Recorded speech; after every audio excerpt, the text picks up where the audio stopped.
Everyone, welcome back to my channel. आज हम बात करेंगे 10 नॉवल के बारे में, जो कि हम आपको प्रीवियस वीडियो में बता चुके हैं। 5 नॉवल जो इम्पॉर्टेंट है फॉर इंग्लिश लिटरेचर स्टूडेंट्स के लिए। तो जो कि जून में भी एग्ज़ाम होने वाला है, तो आप अगर लिखते जाएंगे जो भी नॉवल हम बता रहे हैं, तो उसमें से क्वेश्चंस पूछे जा सकते हैं। तो आप लिखते जाइए, रिवाइज करते जाइए। तो शुरू करें फिर। तो आज का पहला नॉवल है house of mister Biswas.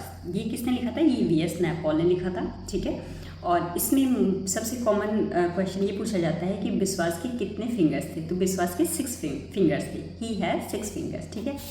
Then उसके बाद आ जाता है सिबिल। सिबिल का दूसरा नेम है द टू नेशन, ठीक है। और इसको लिखा किसने था? बेंजामिन डिज़रायल ने। 1845 में पब्लिश हुआ था, ठीक है। देन उसके बाद थर्ड वन आ जाता है जेन आयर। जेन आयर को शार्लोट ब्रॉन्टे ने लिखा था। ब्रॉन्टे सिस्टर्स फेमस हुई थी, 3 ब्रॉन्टे सिस्टर्स थी, Charlotte Bronte, Emily Bronte, Anne Bronte, ठीक है।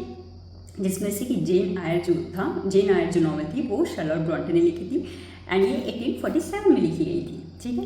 देन उसके बाद आता है फोर्थ आ जाता है वुदरिंग हाइट्स। वुदरिंग हाइट्स को एमिली ब्रॉन्टे ने लिखा था, जो कि सिस्टर थी, ब्रॉन्टे सिस्टर, ठीक है। और ये 1847 में पब्लिश हुआ था।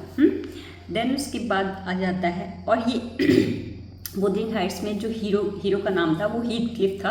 आपको बहुत ज़रूरी है, आपको याद रखना है, क्योंकि हीरो हीरोइन के नेम पूछे जा सकते हैं। तो हीरो हीथ क्लिफ था और हीरोइन थी कैथरीन, ठीक है। देन उसके बाद इसके कोटेशंस आपको याद रखने होंगे वुदरिंग हाइट्स के, क्योंकि ये बहुत ज़रूरी हो जाते हैं, ये पूछे जा सकते हैं, ठीक है। देन उसके बाद फिफ्थ वन आ जाता है वैनिटी फेयर। वैनिटी फेयर का दूसरा नेम है नॉवल विदाउट हीरो, ठीक है।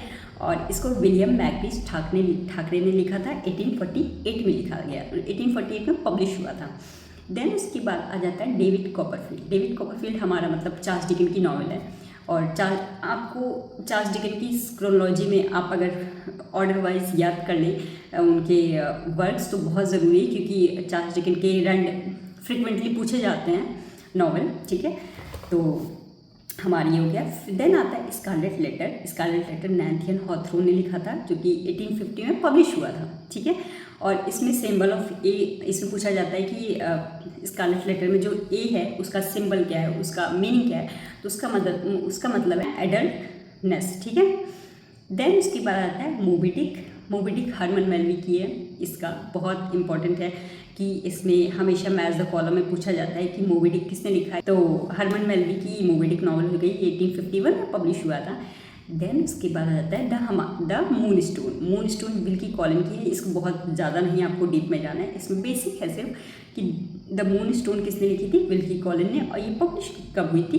1868 में हुई थी। और इसको फर्स्ट डिटेक्टिव नॉवल बुलाने वाले टी.एस. एलियट थे, ठीक है। देन उसके बाद आ जाता है हमारा little women. Little women 4 sisters की स्टोरी है, ठीक है। और ये आप पढ़ भी सकते हो, ये इंटरेस्टिंग स्टोरी है, लेकिन अभी आपके पास टाइम नहीं है तो अभी मत पढ़िए। अभी सिर्फ आप बेसिक ऊपर देख के जाइए कि लिटिल वुमेन किसने लिखी थी।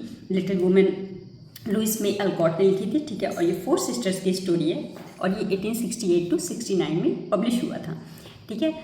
और मिडिल मार्च है। मिडिल मार्च जॉर्ज एलियट की है, जो कि ये बहुत ज़रूरी है ये स्टोरी, ये नॉवल पढ़ना। ये मिडिल मार्च से पूछा जाता है, डीप में भी पूछा जाता है, तो आप इसको पढ़ सकते हो, लेकिन ठीक है, कोई दिक्कत नहीं है। आप अभी बस ऑथर के नाम पता हो, जो अभी ज़्यादा तैयारी के साथ नहीं जा रहे हैं, वो ऐसे आप वो लोग बस इतनी प्रिपरेशन कर लें कि ऑथर के नेम याद रख लें, पब्लिकेशंस याद रख लें, और क्रोनोलॉजी याद कर लें, ठीक है। वो ज़्यादा ज़रूरी है। तो यस, आज के लिए 10 नॉवल हो गई है आई गेस। तो कल मिलते हैं, इसी टाइम पे मिलते हैं आपसे। कल मिल के बात करेंगे। कल हम आपको कुछ इंटरेस्टिंग, कुछ अलग टॉपिक बताएंगे, क्योंकि ये बहुत वैसा हो गया है। अगर कोशिश करेंगे कि 5-6 नॉवल हम आपको और इम्पोर्टेंट नॉवल बता दें। तो यस, कल मिलते हैं। Bye bye, take care, love you all.